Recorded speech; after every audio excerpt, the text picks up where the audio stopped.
My name is Olesia. I run the company called Home W.I.P as in Home Work in Progress. We help people to get started with various new construction projects. And today we have a guest, Max Kellogg. And Max, would you mind introducing yourself so that first of all, I don't bungle any names. And second, so that you introduce yourself properly. Sure. Yeah, I'd love to. Yeah, it's a pleasure to be here. Thanks for having me. You got it right. It's Max Kellogg, like the cereal. So same spelling. Unfortunately, haven't seen The Inheritance yet, so waiting on that. But okay. Yeah. Well, so but I guess that's why you're here, right? Because otherwise you won't be here. Exactly. So, lucky us. Keeps the fire going. So yeah. So I work for Backyard Unlimited. We're a full service general contractor, and my role is that I manage all the sales and all the project management for our accessory dwelling unit portion of our business. That being said, so about me, I grew up in the Bay Area. I actually grew up in San Ramon and Dublin. If you guys know where that is, I'm sure if you're from the Bay, you'll know that area. So grew up there, went to Cal Poly. I actually studied computer engineering, which you guys might not figure, so I know all about the tech industry. A lot of my buddies are, out there. Some friends working for Palo Alto Networks, some people work in different places.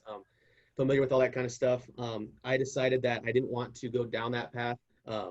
I grew up, in a working household. My dad was always remodeling stuff. I was always helping him out. I was always building stuff. That's kind of what I liked. And so, my dream always was to kind of go off on my own and start my own business. And, who knows, one day maybe I'll get there, hopefully, is the plan.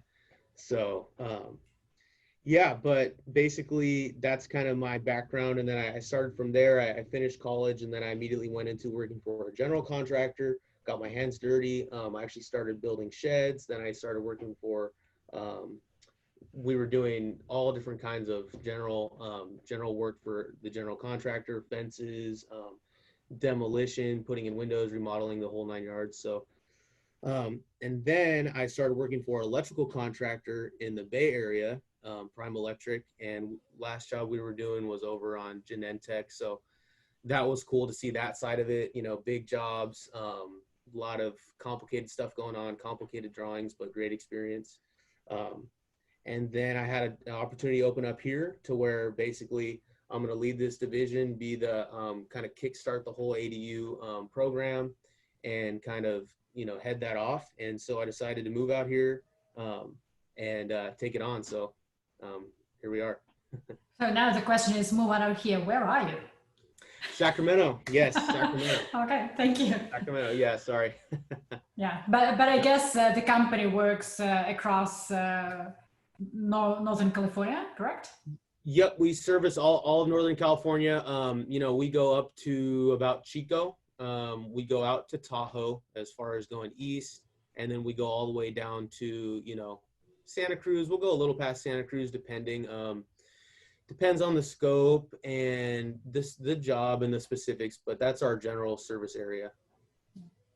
Okay, so let's go back one step. And you've mentioned that you are starting a division of accessory dwelling units in the company. Yeah. Mm-hmm. Well, in your terms, what is an accessory dwelling unit? Why it's so important today? Well, yeah. So kind of a lot there. But basically, what is an accessory dwelling unit? So what an accessory dwelling unit is it's any extra living space that you have in addition to your primary residence. You can do it on a residential lot or not a residential lot, but I think let's just focus on residential stuff. So basically it's any kind of permitted livable space that's on your property in addition to your first primary residence. That's what an accessory dwelling unit is. You're kind of today doing part of my job, so I'll help you out a bit and tell people who are joining us for the first time that January 2020, the state kicked in the new law that allowed every single family homeowner to build an additional backyard cottage. Any. single family homeowner. And that is a big deal because previously you had to jump through a lot of loops to get there. Today it's a more or less streamlined process.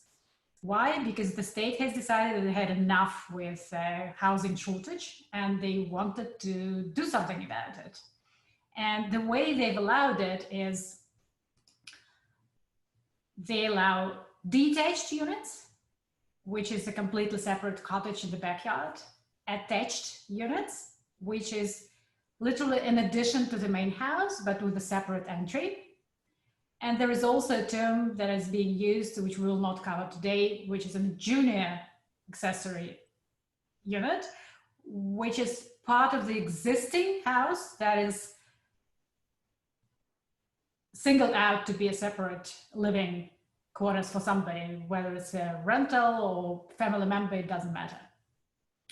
But Max, we have discussed it before, and we've worked with sheds as well before, and I know that you always tell me, like, are people sure that they want a dwelling unit? Maybe the accessory structure is better. So what's the difference there? Yeah, between accessory structures and ADUs. So I guess I can break it down one step further too. So if we look at it from the very beginning, any structure under 120 square feet. Now this is pretty general. This is not state law, but this is very widely adopted between cities and counties. Anything below 120, you don't need a permit. Doesn't matter what it is. Obviously you can't, just run plumbing and electrical without a permit, but the structure itself does not need a permit. So that being said, we're looking at stuff above 120 square feet that needs a permit. So basically, once you decide you're going above 120 square feet and you want a permit, you can kind of pick which way you want to go. You can either say, hey, this job that we're doing is going to be an accessory structure and it's not going to be used as living space. It's not going to be habitable space, etc. So that's kind of your first option. And then if you don't go that option, you're going the accessory dwelling unit route, because if it's not habitable, then it is habitable. And so those are kind of the two categories that you're in. And then, yeah, based on which category you pick, there's a ton of different implications one way or the other. I mean, accessory dwelling unit, the big one is that it's now habitable space. So on the building side, you've got a bunch of different requirements you have to meet.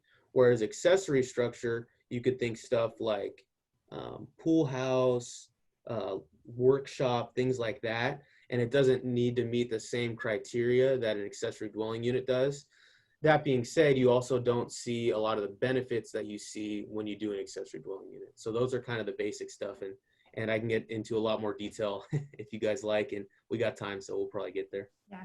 And by the way, if you guys have any questions, the chat is open. Please feel free to put them in there, and we'll take them from the chat later on. But I'd like to pick on something that you just mentioned. I usually go and look at the property, and then my first thinking is like, what can we do to make the property, like to grow the value of this property, to grow the equity that is in this property. Mm-hmm. And interestingly enough, sometimes it's against the best interests of the homeowner to look at it this way, because they might be enjoying the taxes from the days of where they bought the property. And if we do anything that tricks the attention of the assessor's office, then it might backfire on the amount of taxes, right, that this particular homeowner enjoys today. So this gives a completely different perspective on, like, yes, ADU is the beautiful way to grow home equity, but wait a minute, sometimes it has like certain cons that you have to be aware of when you start it. Does the accessory structure have the same thing, or is it less, does it trigger less attention from the assessors? What have you seen? Yeah, so actually I had a good conversation with a couple different people, a broker, real estate agent, and the owner, and we were talking about this. And what he's actually seen in the past is that he hasn't seen any of our clients, and he's also added stuff on his property himself. And so what he has seen happen is that what the county does is in order to assess the permit fees, they have to give an estimated value of, hey, we think this structure is worth X because of some formula we use. Now, that being said, it's usually not actually appraised for that. That may not be its value, but that's just kind of a formula they use to be objective to charge the fees. So what happens is they get a certain value from that. Now, that value is added on to your current tax base. What we have not seen previously through our clients or through his own experience is that we have not seen it trigger a reassessment of the whole property. So that being said, let's say you've got a house with a tax base of 500,000. If you were to get it appraised right now, it's closer to $1 million, let's say. We see accessory dwelling units, for instance, we're doing one, a smaller one for around 180,000, and it got assessed as its value by the county as 96,000. So what this owner will see is they'll see their tax base go from 500 to 596, but they won't actually see a full reassessment. And that's what our experience has been. And it's the same for structures and for dwelling units. And it's the same, because those both are going to be going through the county process, the county permitting, and then they're going to be going through that whole loop. So, okay. So when kind of give me an example of when you would advise the homeowner to go the structure way, not the dwelling unit way. Yep. So the accessory structure cannot be lived in. So I would say if you want to use it as something that's going to be a workshop, you want it to use it as something that's going to be a pool house. You want to use it as something that, hey, maybe it's going to be a pool house, and then every once in a while a friend comes over and sleeps in it and crashes in it, that kind of thing. You're perfectly fine going the accessory structure route. If you ever want to change it into any kind of legal rental income type of thing, the accessory structure is probably going to get you into some trouble. You're going to want to go the accessory dwelling unit route. So I would say if you ever foresee it being a short-term or long-term rental that's, I would say outside of family, if it's kind of like, hey, come hang out for a week kind of thing, that's still okay. But when it becomes a more formal kind of rental agreement, then you're going to want to make sure it's an accessory dwelling unit. And just to make sure that people understand the accessory dwelling unit, if you go and permit it as one, it is not allowed normally to rent it out short term. It should be rented out long term. Yeah. And if it's a junior ADU, then the owner of the house has to live either in the main house or in the junior unit to be able to rent it out. Just something to keep in mind when we talk about rentals, because obviously accessory dwelling unit is such a flexible solution that you can make it into a home office, you can make it into a rental, you can use it for your older parents, you can use it for your, like adult kids. You can use it for your studio if you're working from home and you're a freelancer. I don't know, but it's just an amazing instrument, and it's so great that the state has allowed us to kind of streamline the whole thing. And we are looking forward to when we will be able to actually do the permits in 60 days, as the state told us, because now, of course, with COVID, everybody's using it as an excuse, and it's hard to enforce, but that's what the law says. Like 60 days should be permitted. If it's not permitted, then it's permitted automatically. Mm-hmm. What do you see when you're going to permits these days? How long does it take? Well, see, I would say it takes us we're a full service, we're design build. So we'll start with clients anywhere from, we do jobs to where they've got no idea what they want. They're thinking 2-bedroom, maybe 3, that, think of someone in that category, all the way to a project where they've already completed the plans, they're done, they're ready for us to bid. So basically, if you're starting with someone who doesn't have even an idea of the design they want, usually we start with 3D modeling. And that process, I would say, takes anywhere from someone who's really undecided to someone who kind of has an idea. it takes anywhere from 2 weeks to even possibly 6 weeks to kind of get an idea of, hey, this is the bedroom size I want. This is where I want the bathroom. This is kind of where I want the front door, things like that.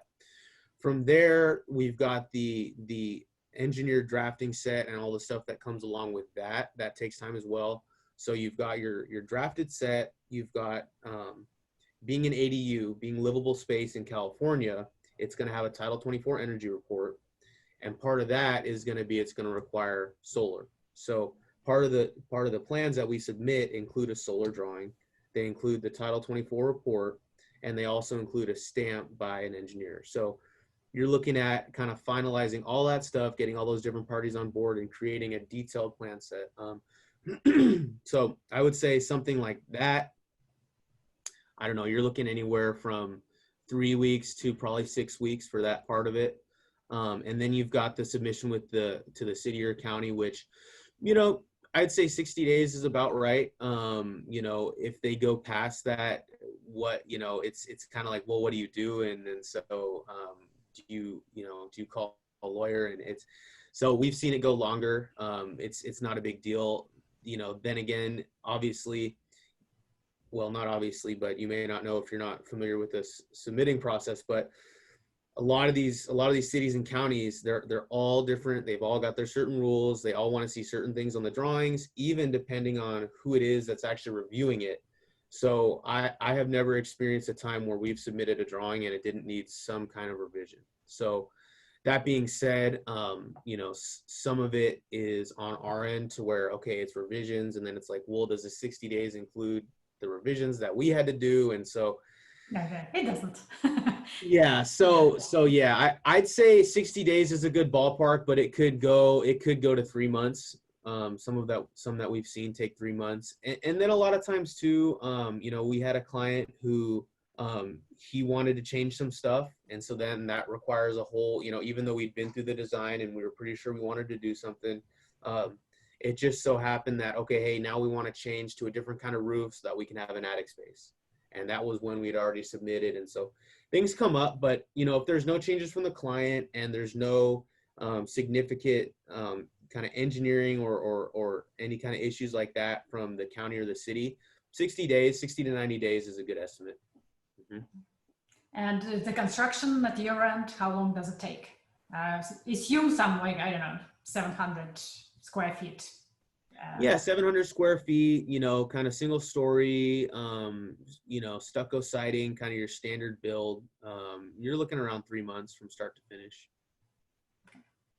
And now that we have kind of covered the process, kind of gave an overview of the process, so to say, can you tell us, do you require any like site surveys or soil reports, anything like that prior to going into structural and engineering stuff? Sure.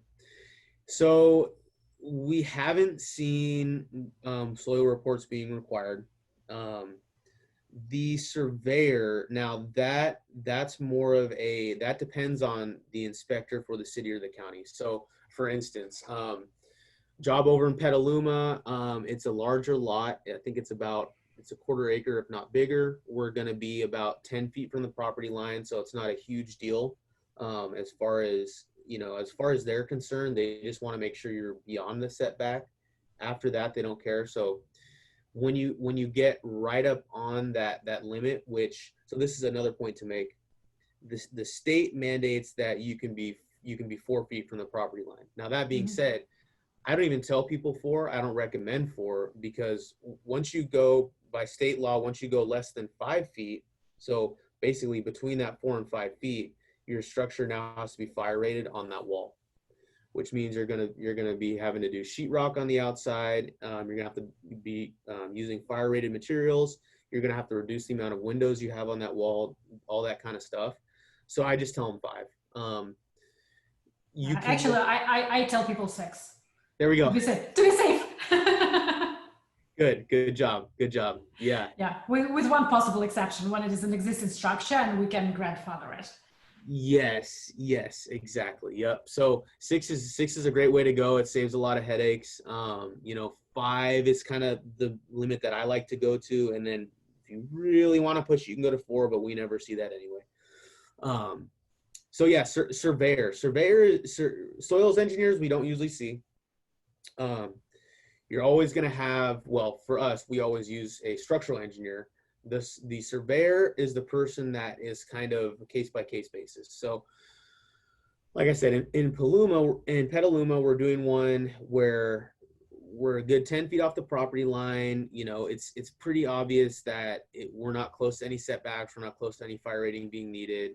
There's no surveyor needed. Now, we're doing one in Pacifica where we're right on that line. If we were to be an inch over, that wall now needs to be fire rated. In addition to that, what I always like to do is I just like to call in because, you know, it's not like a lot of the process is actually up to the inspector. So a lot of it is kind of discretionary type of stuff. So that being said, before I get going with you know, as part of the plans and while that's kind of going on one end, I like to call in and kind of meet the people and get an idea of how they're going to be inspecting it. This guy, what he has actually seen in Pacifica is that before they had surveyors required, what happened was people would say, oh yeah, we're 5 feet. They would just measure from the fence and it would come, you know, and then the neighbor would complain and it would turn out, oh, well, really they're 4 feet, 6 inches. And then would start an issue. And so basically he's gotten burned in the past. And so now what he does is he just says, nope, I want to see a surveyor. If it's going to be anywhere in the vicinity of that 4 or 5 feet mark, I want a surveyor to certify it. So it depends, you know, but I would say if it's a lot on the small size and you're getting close to that 5 feet, you're probably going to need it. If it's plainly obvious that you're far out of that 5 foot setback, then it's probably not going to be needed. And to get you an idea as far as cost, so cost on that surveyor for this job we just did, it was $1,500 to mark out 2 different property lines as far as where the actual property line is, which is what we needed. So not a huge cost. It also gets you the peace of mind to know if you are that close that you're not going to be in any trouble. So.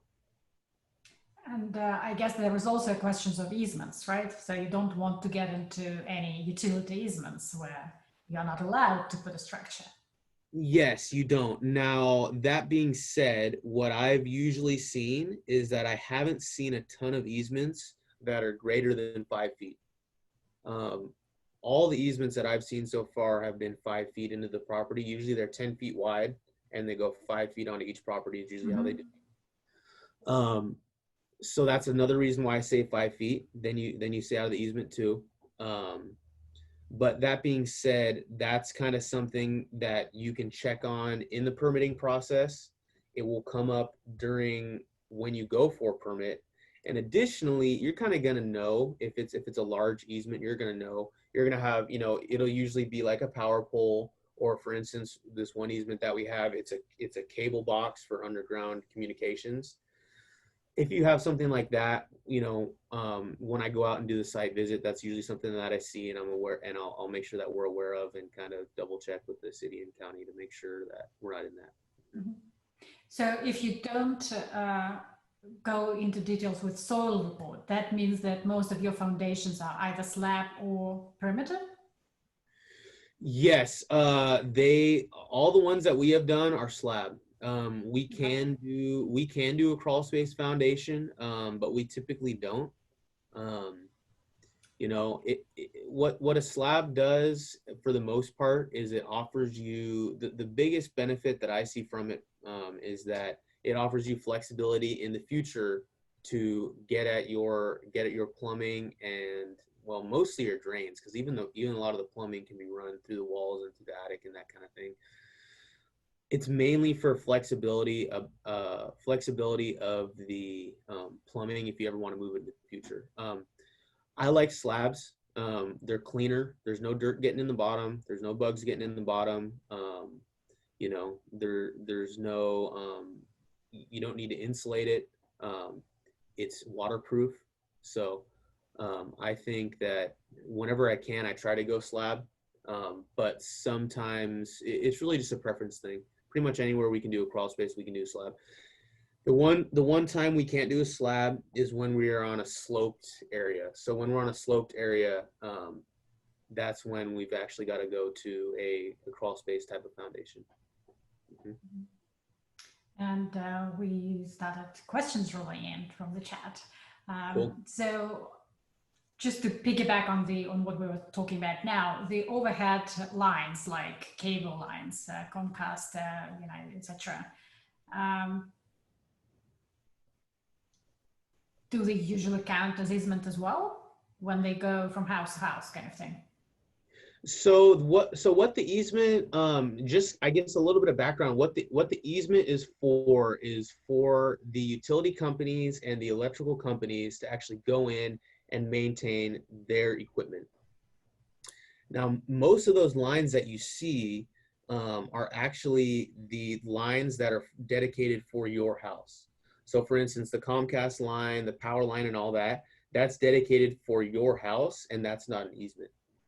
What an easement would be like a city transformer or the transformer, you know, if you've got underground stuff, the transformer for the community, or it would be lines that go between two power poles.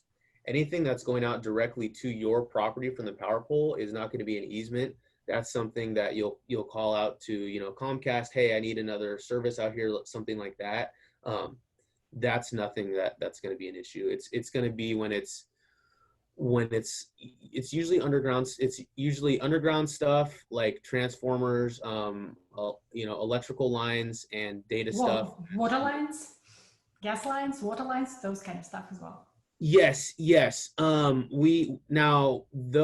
aren't too much of an issue because the only time the easement really becomes an issue is when it's going through the side or backyard, and we don't see a ton of that going through the side or backyard. Usually the water lines and gas lines run through the street and run through the front yard, and you're not going to be building up there anyway, so it doesn't become an issue. The power lines and the cable lines is what I do see sometimes running along the back fence or even the side fences. And so that comes up a little bit more often. Yeah. And also to clarify, these overhead cable lines, they might be in a way when you are building a modular unit that needs to be craned in. But I guess what Backyard Unlimited does, it's mostly like panels, right? Or just stick and build? Yeah, so it's kind of a combination of stick build and panelized. It's not modular. You know, you could think of a modular home as something that you go and visit the display yard and it's already got the cabinets installed. It's got the, you know, I don't even know if they use sheetrock. I would imagine that would crack, but it's got the wall paneling installed. It's got the flooring installed, the plumbing. So we don't do that. We don't stick build everything. We do, it's pretty similar to what a lot of commercial builders do. If you see the apartment complexes going up, they'll have a big stack. I don't know if you've ever seen, but they'll have a big stack of walls. And so we get the walls pre-made because it saves us time. It's more efficient to frame them up on a table somewhere where you can get all the corners square, you can get everything lined up, you can nail in a straight line. You're not putting the walls on the ground, on the mud, that kind of thing. But then our roof, if, you know, we're using trusses, we're putting the sheathing on the roof ourselves, we're putting in the stucco or any kind of siding on ourselves. We're doing all the flooring there on site. We're doing all the interior finishing on site. So I would say it's kind of a combination. You could call it prefab, but even that word is almost a little misleading. It's not really. The walls are prefab. The wall structure is prefab because realistically, even the siding is not on. So in that sense, it is prefab, but you know, I think it's lingo, you know what I mean? I don't know what kind of connotation that has, but yes, the wall structure is made ahead of time, but everything else is basically stick built like a standard, you know, like a traditional home, I guess you could say.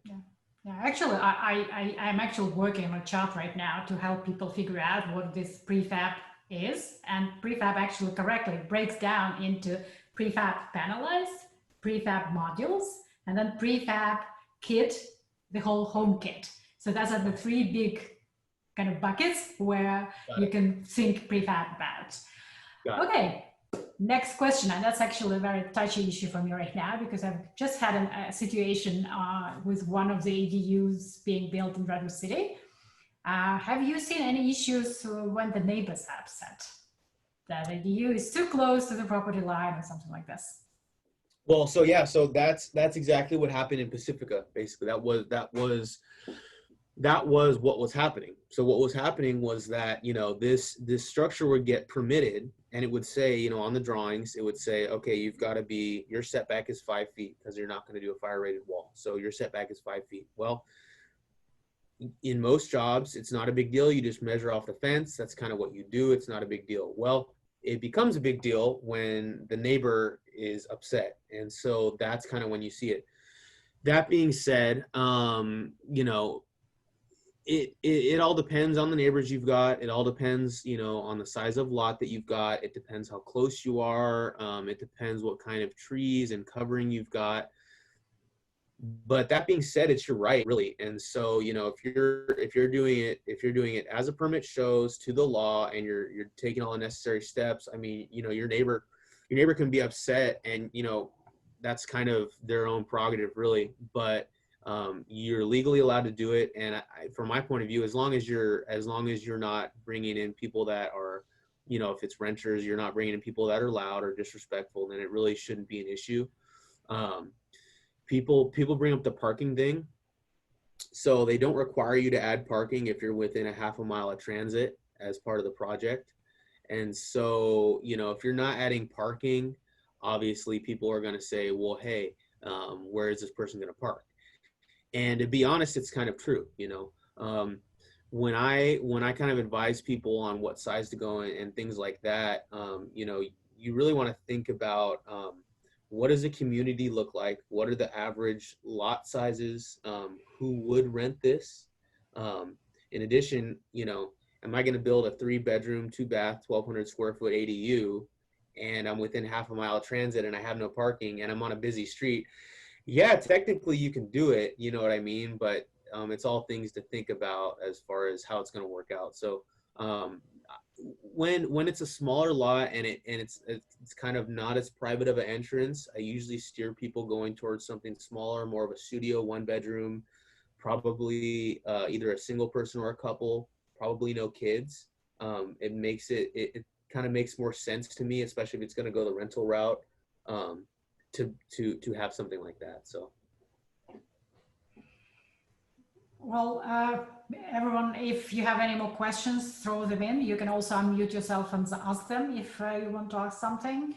But Max, is there anything that I haven't asked you yet, but I should have? Yeah, I got a whole list of notes here that I can kind of go over as far as. Please yeah. So accessory structure versus ADU. So yeah. Just to get you guys an idea of what's all required, and kind of a little bit more detail on the ADU versus accessory structure. So another thing, I'll start with the accessory structure. It's a little simpler. You are not allowed to have a kitchen. So that's one of the main things that makes it an accessory structure, is that it doesn't have a kitchen, or else you're not allowed to do that. It also, you're not allowed to sleep in it.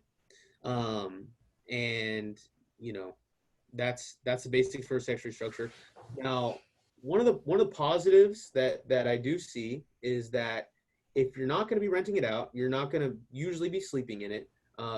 It is a big positive to people who want to do a lot of their own work, their own interior finishing, stuff like that.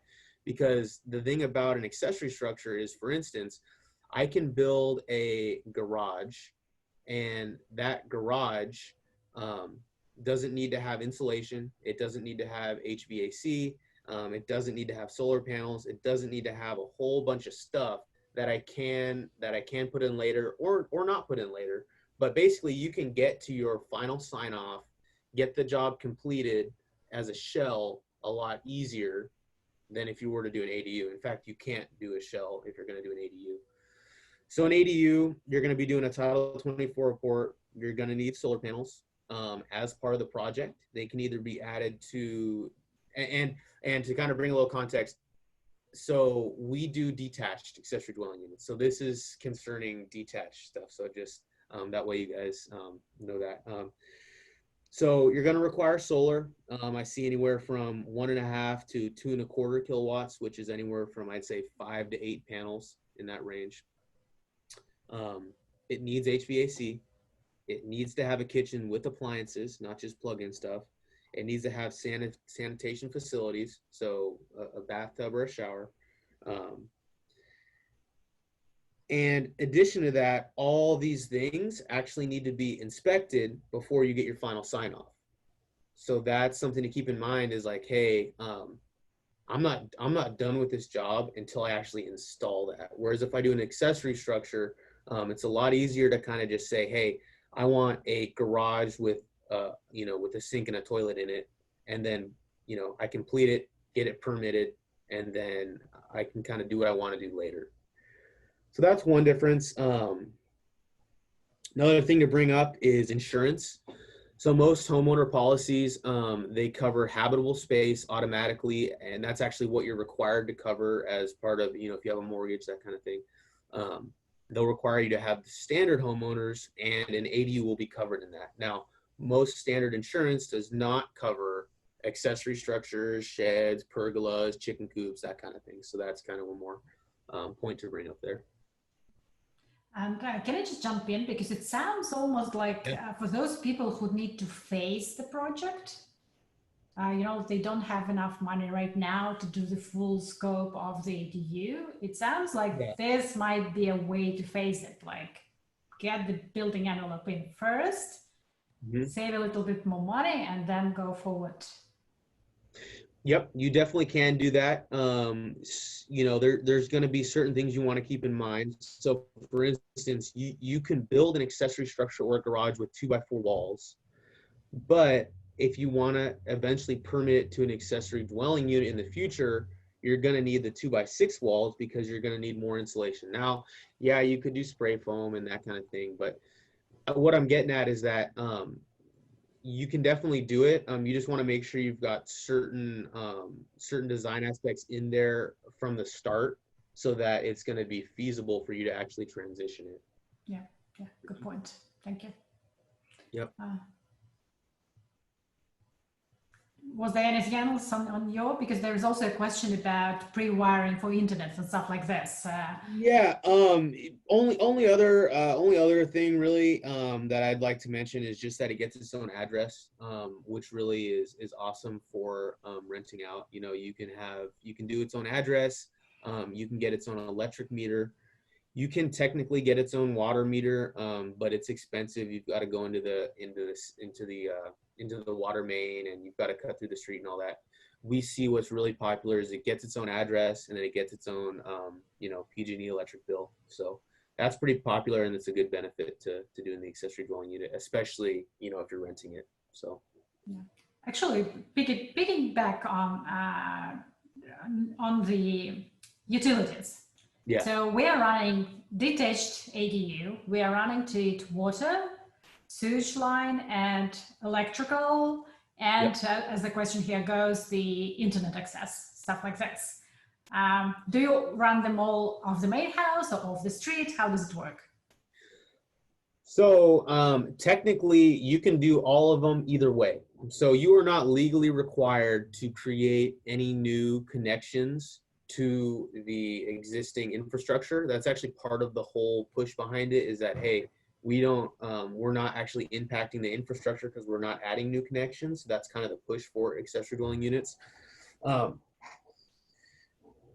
Electrical, we usually do see a new, like I said, a new meter, which would be either a new drop. If you do a sub panel, you won't have a new meter. So I would say that's 50-50. 50% of people do what's called a sub panel, and then they just take their existing electrical panel and then they trench underground to a 100 amp sub panel for the ADU. The other 50% of people do a new drop for their, from the power pole down to a new meter right on the unit. Is there any cost benefit to either variant? It depends. It depends. So, in order to do the drop from the power line, you've got to be close enough to it to make it possible, number one. And then, number two, it depends on how far you're going to be trenching. And it also depends on the existing status of the panel. So if it's older, it needs to get upgraded, that kind of thing, you can kind of stay away from that by doing a drop. If it's a healthy 200 amp panel and all you've got to do to trench, all you've got to do is trench, it makes sense. Now, if you've got to trench 100 feet and go through concrete and rocks are in the ground, right? then it doesn't make sense. So it kind of depends, but those are the kind of different avenues that you're looking at. Okay. Continue with the rest of the utilities. Water and sewage line. Yep, water. So water line. Yeah, usually what you do is you just tap off existing water. And I actually learned recently, I didn't know this was possible, but you can even tap off, as long as it's 3/4 inch, you can actually tap off a PVC line. So if you've got irrigation running around, you can just tap right into that. I probably wouldn't recommend going off PVC. I'd like to see usually copper or in the ground, copper or a PEX line, something like that. I don't recommend tapping a new water line unless there's water meters you can get where you can, if billing is an issue, that you can kind of help deal with that. But if you do want a whole new connection, which you're not required to, you'd have to basically cut through the concrete and actually attach to your water main. The city would come out, put a whole new meter on that whole thing. Usually don't recommend that. Going to sewer, there's really no reason to do an extra tap into the sewer. As far as I know, I haven't seen anywhere that charges based on sewer use. So that's not an issue. So there's really no reason not to tie in. Usually what happens is you've got your main house and then you've got a sewer lateral is what it's called between your main house and the main sewer pipe, usually in the front yard. And then usually if it's a newer house, you've got what's called a clean out. And basically we kind of go into that clean out, tie into that, and then trench around and bring that to the ADU. So they share the same sewer line. Gas line, our standard is not to do gas. You're gonna be required. Actually, I think on the new construction, it's not allowed anymore. No gas in new construction. Yeah, we don't do it. Yeah, we definitely don't do it. I've seen accessory structures. We just finished one where we did do gas. It's a pool house. So I think some places. But you have permitted it last year, and the new building code kicked in just January. So if you permitted it last year, you would have been allowed it, yes. But this year, sorry, no. Most likely no, unless you're like cry in front of the planning department. Yes, yep, and they're gonna make you required to do all electric hookups, no matter what. So it doesn't make sense to do gas. The last one that I think got mentioned in the question was, your Comcast line. So usually what we do is we just run, along with the electrical, we run a spare conduit, and there's different ways you can do it. You can either do your cable that goes into your main house, and then you have like a main internet in your main house, and you run an Ethernet out to the back unit, and then you have a switch there. That's one way to do it. You can also actually run the cable itself if you wanted to have different plans, or if you were worried about security stuff, I guess you could do it that way too. Okay, well, that's an interesting one. I haven't seen this kind of question before. What about garbage? About garbage? Well, you've got a different address, so I guess that's how you figure it out, right? That's gonna be under the same kind of jurisdiction as the sewer and the waste and all that. I haven't seen it being an issue. I would imagine now that you do have a new address, you could actually ask for that, but then it's just gonna be a new fee that you're gonna have if you really wanted that to happen. I would imagine probably the easiest way would just be depending on if you have a huge property or maybe a lot of people, it may be necessary, but I would say probably just upgrade to use your same service, upgrade to a larger can is what I'd recommend at first for that. Next question. Have you had an issue with the fire department having the ADU located a certain distance from the street? No, we have not. We have not. We haven't done any jobs that are in super rural areas. That being said, they're mostly pretty flat lots, and they're not huge. The biggest is about 1/3 of an acre. But yeah, that being said, we have not seen anything as far as distance. The only thing that we have seen is fire rating on walls and different requirements for that, but no issues with distance. Yeah, I do see with Santa Clara County, I do see a requirement that the unit has to be either close to the existing fire hydrant, and by close I mean like within 400 feet, I believe. And if it's too far away, they might require fire sprinklers, even if the main house doesn't have it. So that's something that came up in Santa Clara County. I haven't seen it anywhere else yet. Okay, that's good to know. Yeah. So 400 feet to get you an idea, a typical kind of older fashioned style lot.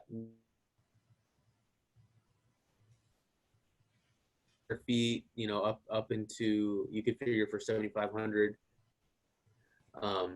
50 feet wide by 100 feet deep. So you figure 400 feet, that's pretty large, even 100 by 100 foot lot, which is 10,000 square feet, which is right around a quarter acre, I believe. That's 100 by 100. So 400, you're probably getting more into rural stuff, I would imagine.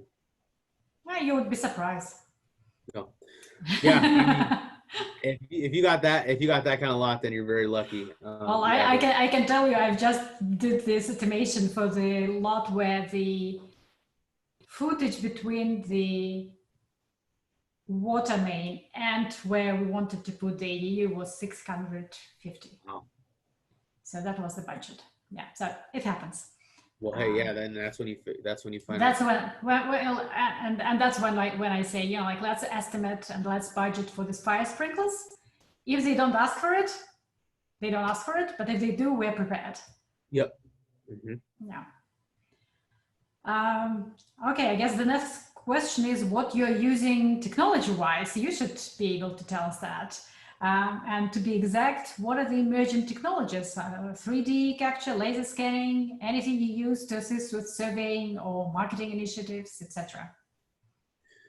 What was that last part? To assist with the site layout, or what was the? To assist with surveying, marketing initiatives, etc. Marketing initiatives. So let me talk about kind of the construction side of it first. So for the construction side of it, usually the part that I'm involved in is to do the initial site survey, to kind of get estimates out there, quotes, proposals, that kind of thing that are going to cover what our costs are. And so for me, I'm not super concerned with the very fine details. What I'll use sometimes is I'll use what's called a laser transit. And what that does is you can set it up on one side and kind of get an estimate of height difference. I've got my 100-foot tape. I've got stuff like that. Not a ton of technology being used there.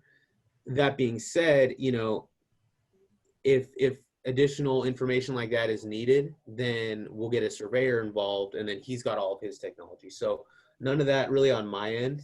Laser transit is kind of the most advanced things we would use. And then as far as marketing, we've got, I wouldn't say a ton of technology, but it would just, we've got our standard website, we've got our contact forms, we use Salesforce, so that helps us deal with our leads and keeps track of them and do checkups. Nothing crazy or out of the ordinary, I'd say, just kind of standard business.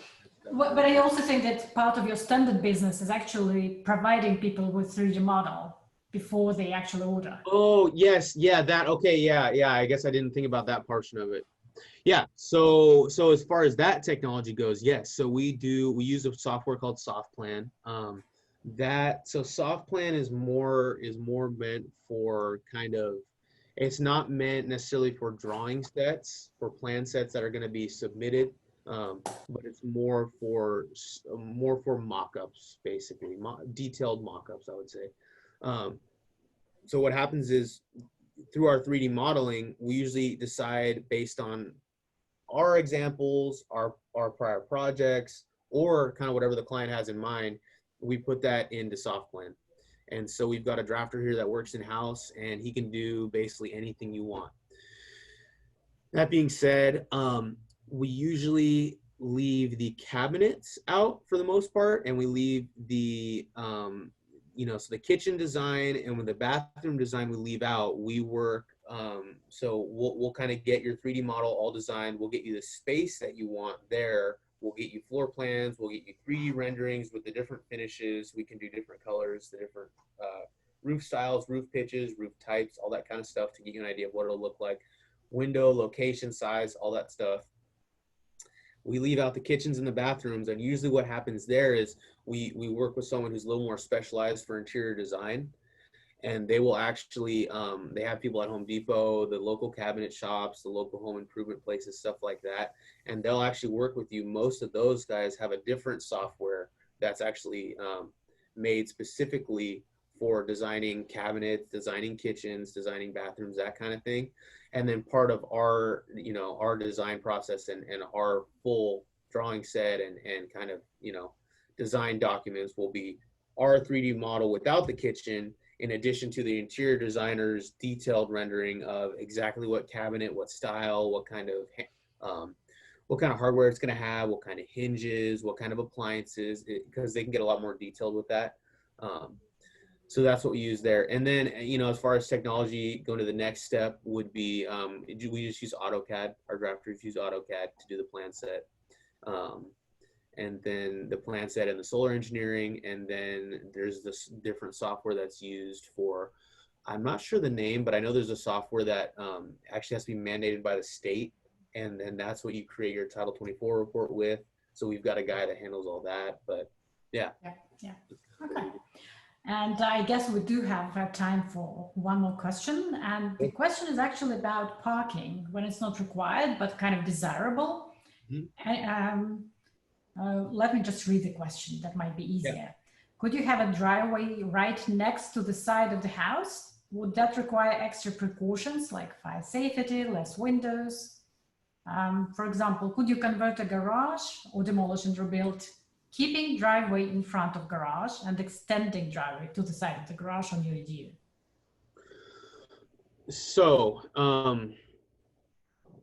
like you said, if you're not required, the only thing you're required when you add a parking space is just the driveway portion. So it does not have to be covered. Now, that being said, you can actually add a garage as part of the design. That's something you can do. If it's uncovered and it's just a driveway and it's not part of the structure, then there are no precautions that you have to make as far as fire safety or anything like that. So that's not an issue. If it's a attached garage, you've got to do a fire rating between the garage and the house, because they think, okay, if the car's in there, it's got gasoline, the gasoline could light on fire, and so we need to have a fire rating between the garage and the house. So that's the only extra requirement. Obviously, you're going to need the grading and the different design requirements for the driveway or the garage itself. But beyond that, as far as fire, the only extra thing is if it is a garage that's attached, you'll need a fire rating between the normal house and the garage. Yeah. Okay, thank you. Well, I guess let's end here. I think we've heard enough about detached ADUs today. I'll have to think about what to speak on the next event in 2 weeks, but I'll think of something. I have a week to prepare. Yeah, and like final question. Have you worked on ADU on a multifamily zone? No, we don't get into those. That being said, I did kind of read through the law a little bit, and don't take my exact word for it, but I know it's possible, number one. And number two, I want to say that the size, what I'm remembering is that it's based on the number of existing units. And I want to say that, like, so let's make it easy. Let's say it's a 10 unit complex. I want to say you can add up to 50% additional units. So you could add 5 units is the way that they do that. Now, that being said, I don't ever do them. I don't get into that. So take it with a grain of salt, but that's what I've heard. Yeah. I wouldn't, I don't remember the number exactly either, but I know that it is possible. I know that we have investors in multi-space, in multi-unit space that are working on it. There is also a question about the maximum height limit to allow for 2 stories. The height limit right now is 16 by law across the state. But yeah, I have also seen that, for example, Cupertino has 22. Yeah, so that's an important one. So the way that works is that what the state mandated with the ADUs is that you can build something that is under 16 square feet. And then if it's under the 16 square feet, you can play by the setback rules. So what happens is if you want to go above the 16, you're basically no longer playing by the state rules for the setbacks. So if you go above the 16, it becomes, you got to look into the local city or county. Some don't allow it. Some, like in the city of Sacramento, they do allow it, and you can still do a 5-foot setback, so it's not an issue. But basically, once you go above the 16, you're no longer governed by the state laws, is how that works. Okay, well, thank you everyone for attending. Thank you, Max, for presenting. It's a pleasure to see you. I think we've been corresponding on the phone most of the time. Yeah. So there are more questions there, and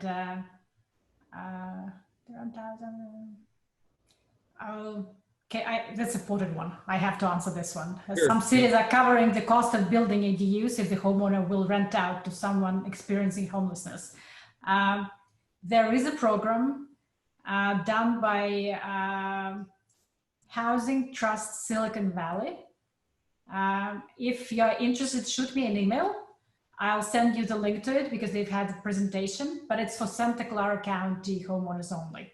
So I haven't heard any other programs, and they are not covering. They are giving you a construction loan. So that's another important thing. There was also a program in San Mateo County where they told the homeowners that they are covering the project management costs. Again, not the full cost of the EDU, but the project management cost. But the good thing about EDU is that whatever you put into EDU, it immediately comes back to you in home equity. So that's something to keep in mind. And I think that's a good note to finish the event on. Thanks, everyone. Let's get back to work. Hope you had lunch while we were talking. Yeah. Thanks, Max. Talk to you soon. Okay, looking forward to the chat. Yeah, definitely.